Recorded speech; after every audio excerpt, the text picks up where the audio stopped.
Kilimanjaro historically is a landmark. It's one of those things that has throughout history, people have come from all over the world to get to the top of. It is very beautiful. Lifting up from the plains below it, it really stands out. As a percentage, very few people in the year or in the decade climb Kilimanjaro. And so there is that great allure to it. My name is Rheaume and I'm from Toronto, Canada. In the last year, I've been posting a lot of travel and adventure photos on Instagram. A longtime friend from grade school, Val, reached out and said, I see that you're posting all these photos. Turns out that I'm running a hotel business in Tanzania with my partner. Would you have any interest in coming down to Tanzania and climbing Mount Kilimanjaro? It sounded like a crazy idea, but it felt like an opportunity that I just couldn't pass up. My grandmother came down to Toronto for a visit, and she had asked, what do you have coming up the rest of the year? And I had mentioned, I'm gonna go to Tanzania and climb Mount Kilimanjaro. And she said, do you know that your cousin Jeff had wanted to climb right before COVID hit? And immediately something unlocked in my brain where it was like, wait, we can turn this into a family event? I had been to South America, I'd lived in Australia, traveled through Asia, Europe, and so I knew I wanted to find something in Africa. Kilimanjaro would sort of always top that list. I got a message from Ross asking if I wanted to go. He said, let me talk to my girlfriend Shannon about it. I knew that they had just started dating, no idea what kind of personality she was. It's like, oh no, is this new girlfriend gonna get in the way of the opportunity to go? I presented this idea to her and I sort of said, well, it's a lot of money. The reason I'm in debt is because I'm a yes person, just across the board. I think, our lives are made of memories and opportunities and we take advantage of them. Jeff sent a message back and said, we're both gonna come and do it. And it was like, fuck yeah. It's like, oh my gosh, this is amazing. Here we are. Hi, how are you? Nice to meet you. Nice to meet you. And it got the wheels turning and I thought, my brother Alan is in Turkey right now visiting his girlfriend. Turkey is the same longitude as Tanzania. I wonder if there's any way that Alan would be able to pop down.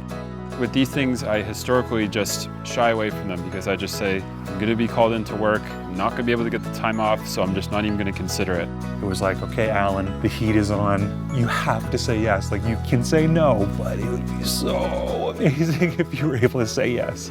Climbing Mount Kilimanjaro was on my bucket list already. I'm already halfway across the world. I'm already within sight. I've got to make the flight down. This is the time to do it. It's like, Alan's gonna come too. This is going to be amazing. I remember thinking, if we get to the top of this mountain, it is going to be such an amazing moment.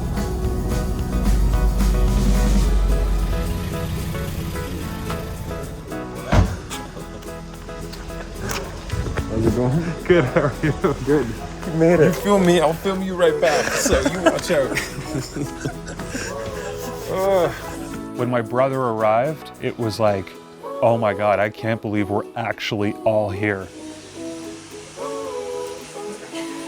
Hey! We don't have to hug, I'm sweating. How are you? Doing it now. Oh, it's good. When we were kids, we were just such a tight unit. We would always loop in our cousin Jeff. I had been warned that I was just gonna meet 2 more Jeffs.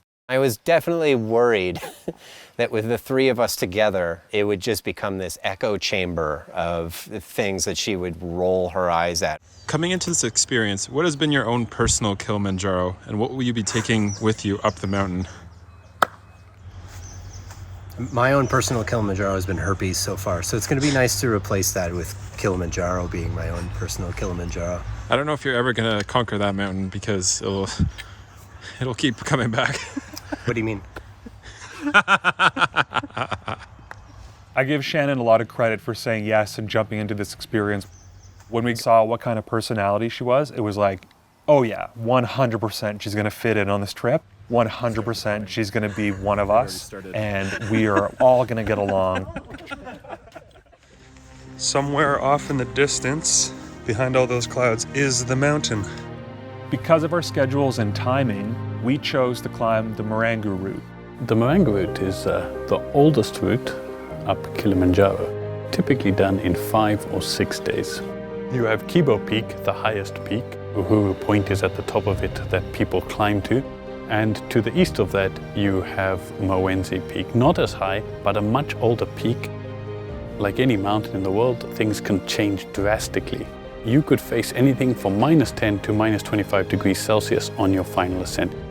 All of the days are not extremely hard on their own. It is the addition of altitude that makes them hard. And the single biggest effect most climbers feel is to feel completely exhausted. Your body is not getting the amount of oxygen it normally would. It's hard to know how altitude will affect people and who it will affect. We've had twins climbing the mountain. One got sick, the other didn't.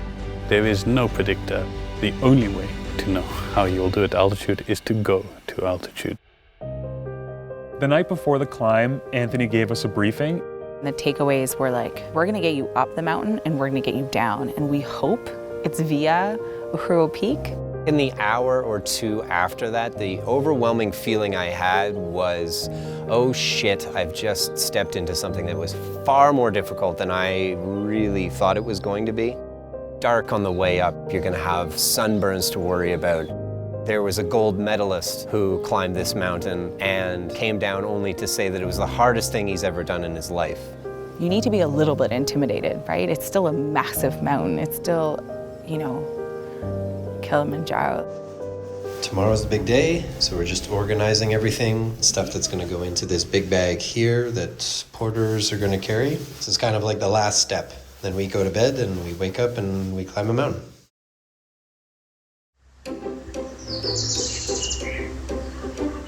The morning of the climb, we all went to the front garden of the hotel, and that's where we met all the team that was going to be part of our climb. We have 12 people to look after you. Kibo is your chief guide, and he's assisted by Rumisha and Johnson. Then the porters here, they're all carrying various things. Down the end, we have those 4 bags that are your bags. All right, this might be my last story for the next 5 days. We're about to leave any minute now. Very excited. Hopefully we'll all get to the top. See you in a week. Bye.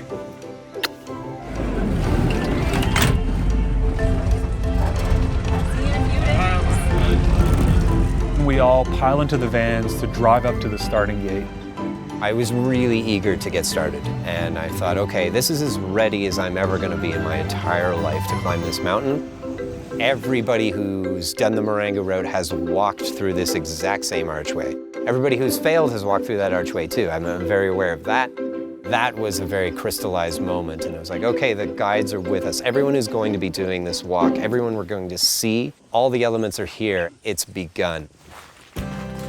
All right, day 1 of the Marangu route has just begun. Hello. Hello. Kili kili. Yeah. Your first day, you're climbing in rainforest. There are a couple of different kinds of monkeys to be found, the colobus monkey and the blue monkey. There, monkey. There it is. On day 1, the guides were already bringing an encyclopedia of knowledge to us. At one point, Alan and I were walking and we just stopped and thought, like, what does Kilimanjaro even mean? In Swahili, Kilima means the hill. Manjaro means snow. Yeah. And Kilima means mountain. Yeah. Mountain with snow. Yeah, mountain with snow. So we had stopped. All of a sudden, Shannon points down the trail and says, there's a dog. And I looked, and I didn't see a dog, I saw a wolf. It was there maybe 2-3 seconds, gone. And then Shannon sort of had this line about friendly dog, and Ramisha just, no. Just immediately sort of put the kibosh on the, this is not a friendly pet. That was an interesting moment. At any moment, 5 feet to the right of me, there could be something potentially. Day 1 is one of my favorite days because it was just such a different environment. The rainforest was beautiful and it's mystical, and there's all these trees and there's a whole population of moss that's growing on each individual tree and trees growing on other trees. It made for great photos. The fog and the mist made it that much more interesting. It made it that much more exotic. You could see faces in some of the trees, all these unique shapes. It was so spectacular to walk through the rainforest on day one. On the Marangu route, the huts are 1,000 vertical meters apart. So you're doing 1,000 meters of vertical ascent a day. Yay! We made it.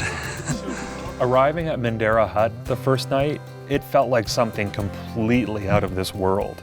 You couldn't really get a sense of the camp because you couldn't see more than 30 feet in front of you. When we opened up that A-frame that we slept in and we realized just how close we were all going to be, I already knew that I didn't smell particularly well, and I'm not a unique human in that regard. I knew that all four of us were going to be experiencing that problem. So immediately introduced the idea of, okay, I'm going to have to make a lot of compromises on this mountain. As the lone woman on the trip, what was it like to share an A-frame with 3 men? It was fine. It was totally fine. All my good friends are men. I go camping with men all the time. You were all perfect gentlemen. I was a perfect lady, maybe a little more gassier than we would like to admit.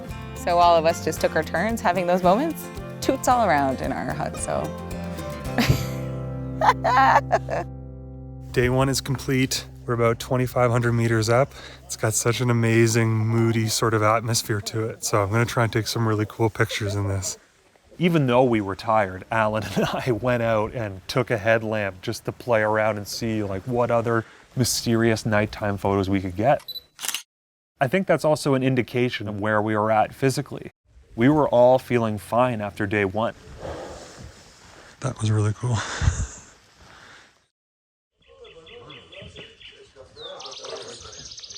All right, day 2 and we're off. Ellen. Day 2 has begun. Jeff, Shannon, hello. Day 2, ready. Ibrahim. Yes, day 2, on the way up to Horombo. When you spend so much time with your guides, you really get to know their personalities. I am happy, my friend.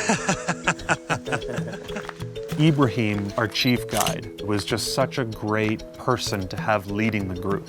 He's very comfortable with people. His English is very good. He had rhyme, this energy and this swagger, called himself a famous Tanzanian man, and we built that up for him and said, oh yeah, you're international, you're as big as Pitbull, you're huge. Like, everyone in Tanzania knows your name. Can I rap a bit? Yes. Yeah. Eti siku hizi wanashanga Ibra anakonda, hawajui wanaombiza ndonga, wanabonga, wanachonga, kama extra na longa longa. Well done. Johnson was an absolute workhorse. He would get out in front and set the pace. And if anybody was struggling with weight, Johnson would be like, just add it to me. Let me take your bag. I'm gonna put it on and keep going. Johnston was more like, we've got timings to meet. What are we all doing? Are you guys all just chatting? Okay, if we're chatting, we could be walking. He's just standing there with a backpack and he's just like, are we gonna go? With Ramisha, think of him as like the wisest of this whole trip. Lichen, it is a good indicator for unpolluted area. Ramisha was so knowledgeable, but also so silly. Ramisha pulled out a piece of moss from the tree and would wear it as a green mustache. Ramisha, can you show us our new mustache today? Did you grow it out? Yeah. If he were in high school, he'd be like the cool kid that probably hung out with all of the groups.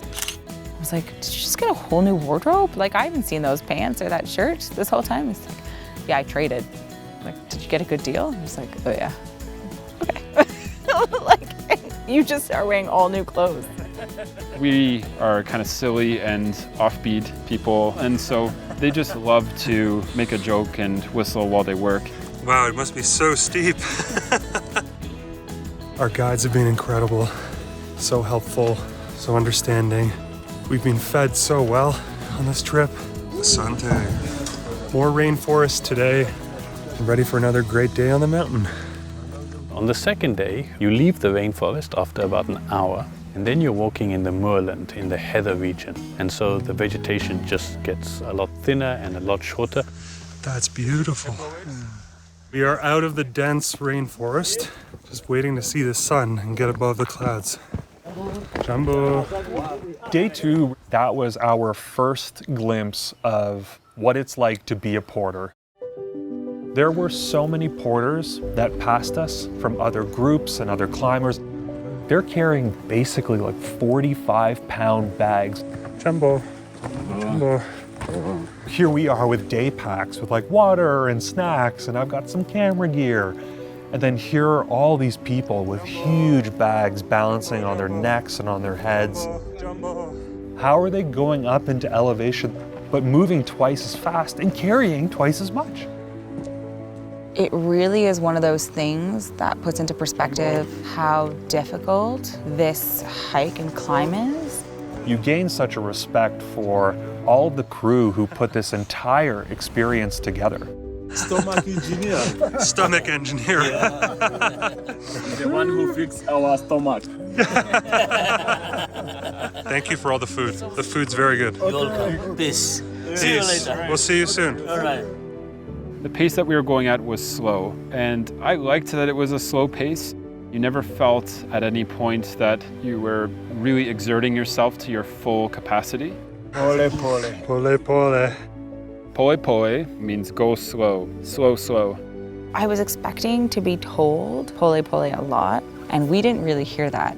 We did really well to pace ourselves and understand you're acclimatizing to the altitude, and if you push that too quickly, you won't pay that day, but you'll pay the day after and the day after that. We are 6.5 hours in. We have done about 12-ish kilometers of walking. Longer day than yesterday. But everybody is, what's the key word? Happy, happy. Happy, happy. By the time we arrived at Horombo Hut at the end of day 2, felt like we were very much separated from the rest of the world. We did. Woo, happy, happy. On first arrival, that was the best I had felt yet. I saw the size of the room we were about to stay in. Asante. Asante. Nice. The room is gigantic. It's got a big table. I'm going to be able to actually sort my stuff out. That feeling was like, oh yeah, okay, this is great. I was having fun. I was enjoying myself. There weren't any major problems.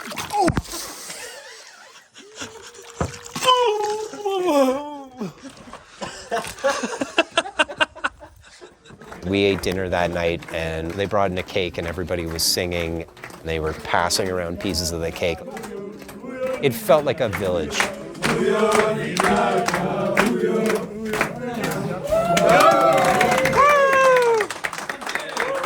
That night, some of the best photos I took were from Horombo.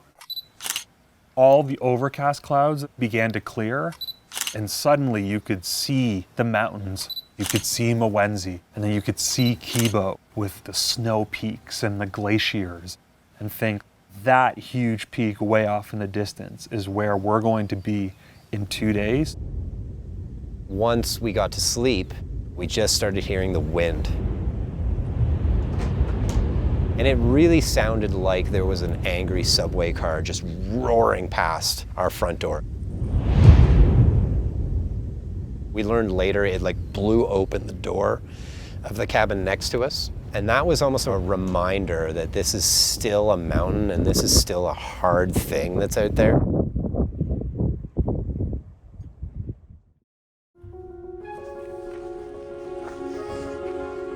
The next morning at Horombo, seeing the sunrise and hit the clouds was incredible.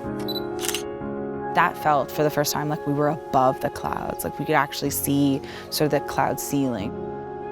Day 3 is underway. We're just leaving Horombo Hut. We got our first view of the mountain yesterday. Everybody's feeling good. Day 3, here we go. At the start of day 3, it was clear, and so we could see our goal at that point. We could see both Mawenzi Peak, and on the other side we could see Kibo, so we could see the two peaks. You get a sense that you're very high up, and when the sun was out, it's powerful. Even at 10 a.m., the UV rays burnt my hands. I had them out for even 20 minutes. You really do have to cover yourself fully, and so I took that a little liberally, and I just covered head to toe so that not a single cell of my dermis was visible to the outside world. I can't see anything right now. Shortly after you leave Horombo, you've got a split in the route, the lower route to your left and the upper route to your right. Our guides took us on the longer route, which brought us to this amazing formation called Zebra Rock. We're coming up on 4,000 meters. This is Zebra Rock. It's one of the great attractions of the Marangu route, and it looks so beautiful. We're taking a route that on purpose takes longer because we're going to be able to see this really interesting rock formation. We were going out of our way to enjoy things. We all had energy. Zero effective altitude. That's where we started today. And now, here we are, climbing up to the saddle. Shortly after you leave Horombo, you've got high altitude desert for the rest of the day to Kibo Hut. There's no natural water at Kibo Hut, so the water you have that you use to take to the top of the mountain, your porters have carried that up there for you. There were these signs that we started to see, and it says, last water. It's like, this is where the water ends. Those are the reminders that like we are really in it right now. We are starting to get into more survival territory. It was slowly turning into the surface of Mars. Less and less plant life.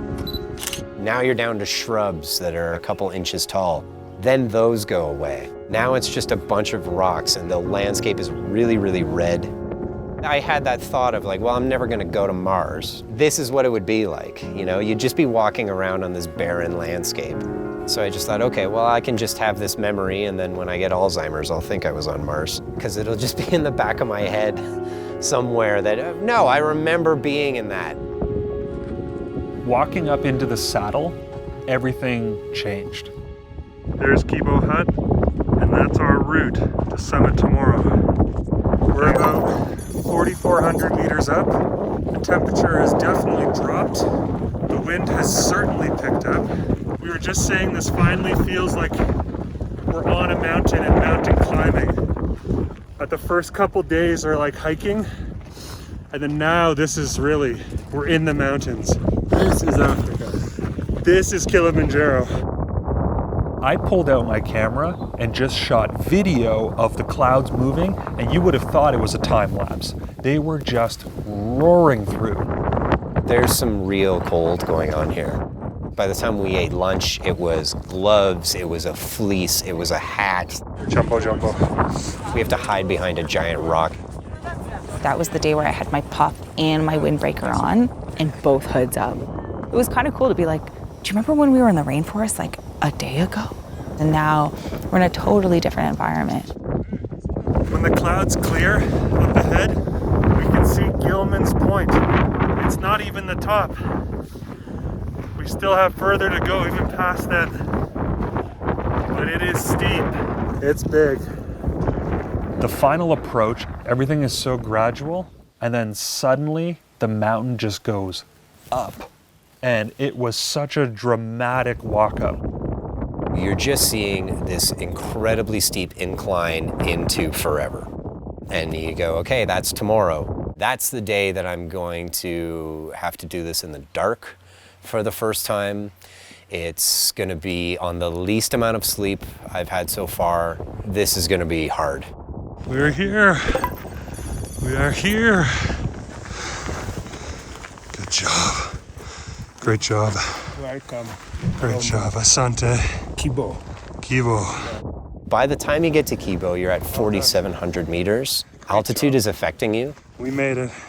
I went to the bathroom as soon as we got to Kibo, and when I stood up, I got this head rush that was like, I couldn't move for a little while. Like I had to just lean up against the wall in a place you don't want to be. Like it smells horrendous in there. But it's like, okay, I'm not gonna emerge from this place because I'm gonna fall on my face. Fuck that washroom. I don't know if it was altitude or just like the way it was constructed. The bathroom felt like it was off kilter a little bit. And so going to the bathroom and getting back up again, it was just like, whoa. The walk from the toilet up a rock face, and then up 2 flights of stairs to your hut, I was out of breath. This is the room. This is the room. And the Kibo. Very nice. Kibo room. We were starting to have little moments like that where it was tough. The anxiety builds at Kibo. We've been here for just over an hour, and everything is covered in fog. That's the Kibo Hut sign. It looks like we're on a different planet, and it's way colder. Way colder. Our guide said to us, okay, you're gonna eat dinner at 4 or 5 o'clock and go to bed at 6. Asante sana. We're gonna wake you up at 11 so that we can leave for the summit at midnight. It does sound a little bit insane that you're going to wake up on 4 hours of sleep and start at midnight, the summit to the top. But we're not going to do this when it's 20, 25 degrees and you're like burning to a crisp and you're getting heat stroke. Like that becomes way more dangerous. If you do it in the daytime, descend off the mountain in the dark around sunset, it's like when you've got no energy, like that's the worst case scenario. Just wrapping up day 3. There's a beautiful full moon that just rose over Mwenzi. It should light our way, so it'll be nice and bright on the trail, which is perfect conditions for summiting. We're just one big climb away from getting to the top. It's gonna be crazy. Can't wait to experience it. Have a good night, and we'll see you for the big summit day tomorrow. Peace. Lala salame. When you get into bed, the hope is that you can sleep in that 4-hour window that you're given. I tossed and turned for the first hour. I started noticing that my heart was beating really, really fast. It wasn't like, oh, I'm a kid on Christmas morning and I need to pretend to be asleep for another 3 hours before I can open presents. It wasn't that excitement. It felt like a medical condition. Am I going to be the one to give up because of this moment right now where I'm not sleeping? I need to get to sleep immediately or I'm not going to be able to do this. Okay, so think that and then go to sleep. Right? And it's not going to happen. How much sleep did you get at Kibo the night before summiting? None. Absolutely none. I had this moment where I thought, well, it must be almost 11. Like, we must almost have to get up. And I looked at my phone, it was 9:30.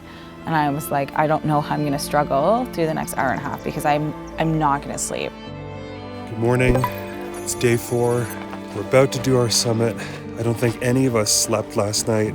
We are fully decked out today.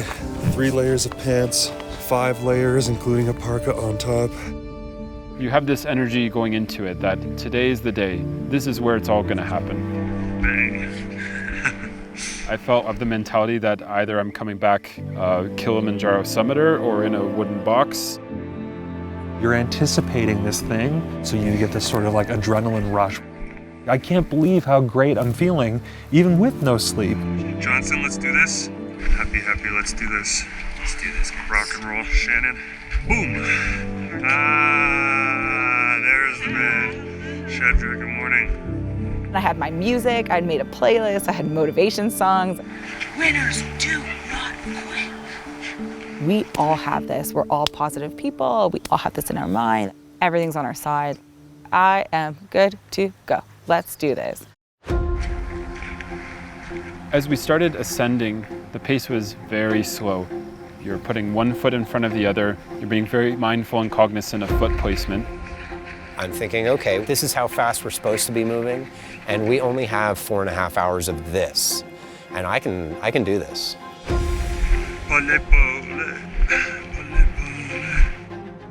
The moon was so bright that it illuminated almost everything. You would look back and Mwenzi would look so beautiful. And then you'd look over these twinkling lights off in the distance and Ibrahim is like, that's Kenya. As we get going, we start passing other people who had started earlier that night. We passed a couple of groups, and I was aware that we were moving quickly for the situation. On the final ascent, we break it down into 3 sections. The first 3 hours after you leave Kibo Hut take you to a small cave called Hans Meyer Cave. We would stop, but you can only stop for so long up there, because if you stop too long, then you get cold. I remember I was still like dancing, and then there was a thought where I was like, I wonder if my guys think I'm being ridiculous expending energy. The next section between the cave and Gilman's Point is what we think of as the hardest 3 hours on the mountain. This is where people tend to have the biggest effect of altitude. It's the steepest part of your climb, and this final ascent is on scree, so it's volcanic ash. It's like walking in a vertical sand pit. So you're having to walk in tight zigzags to cope with the altitude and also so that you're not sliding backwards. And there comes a point where you're faced with multiple challenges. Each member of our group started to experience some altitude symptoms that were new in insidious ways. I could feel sort of the pinhole coming in. And you just see the same thing over and over again. It's like driving down the highway. That monotony, I can no longer even concentrate on the feet in front of me, and I just felt like I couldn't catch my breath. I might not be able to do something, and it's not because I can't mentally do it, it's because my body actually won't let me to do it. If I have a cardiac arrest on the mountain, I guess that's a good way to go. Like, it wasn't, still my mind was so far ahead of my body. You thought you were cold before? This is what cold is. You think that's cold? Okay, now here's the wind. And then it also isolates you. People are out of breath. They don't feel like talking anymore. You're by yourself. You're in your own head. I started having long blinks where I'd sort of close my eyes and then I'd open them again. And then I started hallucinating. I looked ahead and I saw another bush dog. This big dark thing is coming right at me. And I just thought, like, what do we do? And then I take a couple more steps and it's a rock. It's a really big rock. And that's it, that's all it is. It doesn't look like a dog. I was so exhausted, so tired, so much in pain. I had nausea, I had a headache. It was just kind of like, I'll just close my eyes and die now. Like it really just, and it didn't feel negative. It just felt like, that seems like a rather pleasant decision. It's very easy to convince yourself that they are problems that are too big to get over and that you want to turn around. You're sort of having to really induce the power of your physical mind to just stay awake. There's periods where you feel lightheaded and feeling like you could faint if your mind was to indulge that, but instead you have to say, no, I am staying awake, I'm continuing to walk, I'm continuing to put one foot in front of the other, regardless of what my physical self feels. I knew I didn't want to fail climbing the mountain. I knew the story I told about this was a much better story if I said everything I just said, and then I got to Gilman's Point and I got to the top. It's 4:30 a.m. We're getting very close to Gilman's Point.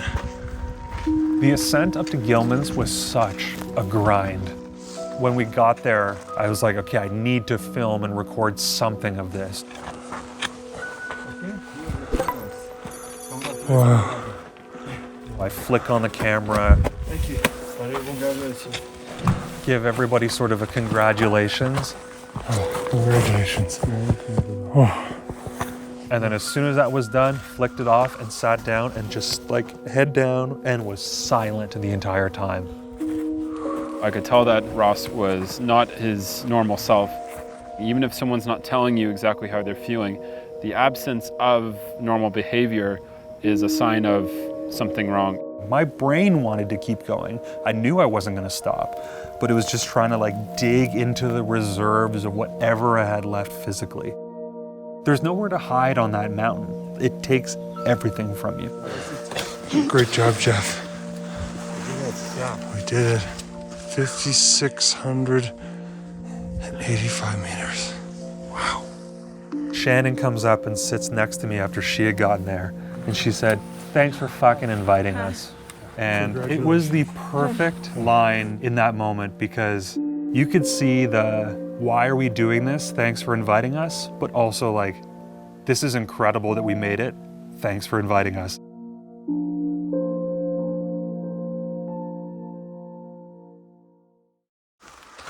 Hallelujah. Hallelujah. We did it. Hallelujah. Oh, okay. Great job.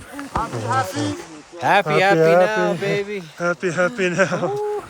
Here you enter the glacial zone at the top of the mountain, and typically we'll watch the sunrise from Gilman's Point. We had always been told one of the great things about Gilman's Point is, one, you've done the hardest thing, is over now. The sun's gonna come up and you're gonna feel this wonderful exhilaration. It's gonna be the most beautiful thing you've ever seen, and that's what'll push you on ahead to Stella Point. That's what'll keep you pushing to Uhuru. And we got to Gilman's and it was dark, and there was just no sign of the sun whatsoever. I asked Ibrahim, it's like, are we gonna sit here and watch the sunrise and wait? And all I hear him say is, long break, long freeze. And he was right. Within 5 minutes of sitting there, it suddenly got so cold. It's 5 a.m. We're back on the road again to Stella, getting very close. From Gilman's to Uhuru Peak, it's still hard, but it's considerably easier than the last hour into Gilman's Point. We've reached Stella. At this point, we start to see the headlights, almost like little ants, of other climbers coming from different pathways, all leading up to Stella's. It's still dark outside.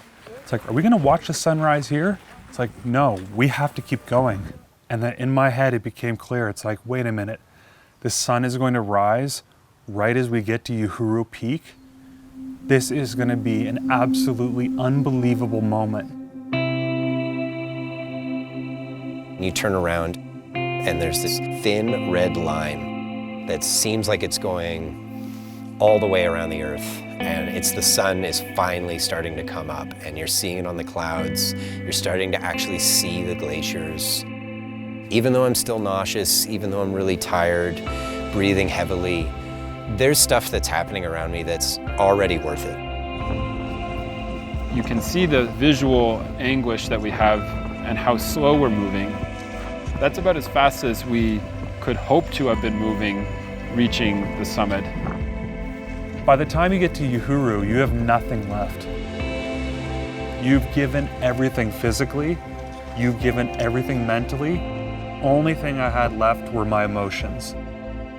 When that sun rose above the horizon, and when you see the full moon in the sky with the glaciers below, I just broke down. The sun is coming out right as we're reaching the peak of Africa. It's so beautiful. I can see the sun.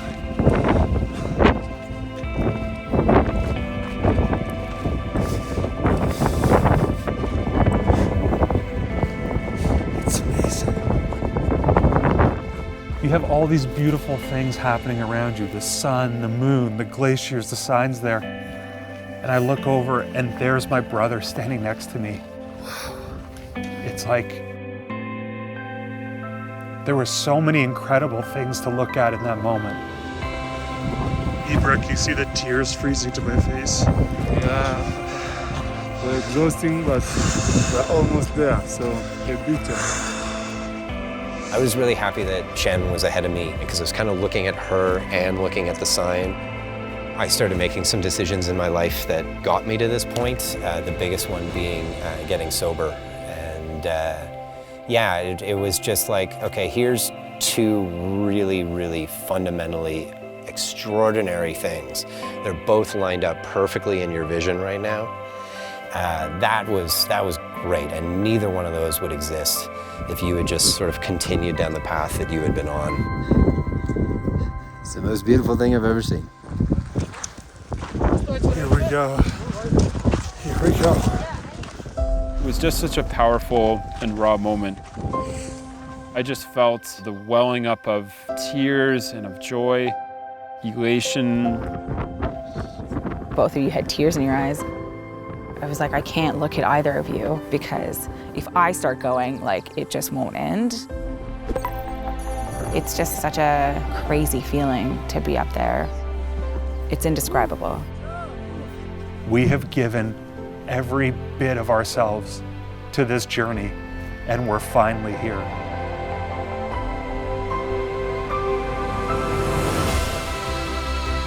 It was so powerful. It felt so transcendent. You knew as it was happening that this was a moment that you were going to remember for the rest of your life. The longer you're at the top, the more this sense of achievement sort of just dawns on you. Right here, right now, you're standing higher than anyone else on the continent. You can't summit Kilimanjaro alone. And if you can summit alone, you wouldn't want to summit alone because it's something that you want to share with other people.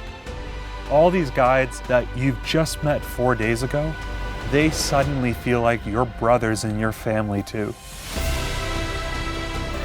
Whenever I think of that mountain, I will think of Ibrahim. I will think of Ramisha. I will think of Johnson. I will think of John. I will think of Furahini. I will think of every single porter that we had that carried our bags along the way. We climbed to the top, but it's all so much because of them. You don't get to do these things that often with family members, especially as you grow older. It's so nice to know that when us Rheaumes get together, we'll be able to talk about this experience and know exactly what it was like to stand there on the tallest peak of Africa. It'll always be the one thing that I can call upon to be like, well, you climbed Kilimanjaro. So you can most certainly talk to this bitchy customer right now. Yeah. Jambo, jambo bwana, habari gani, nzuri sana, wageni, wakaribishwa, Kilimanjaro, hakuna matata, umetoka Uhuru, hakuna matata, merudi Kibo, hakuna matata, ukarudi Horombo, hakuna matata, ukarudi Mandara, hakuna matata, jambo, jambo bwana, habari gani, nzuri sana, wageni, wakaribishwa, hakuna matata.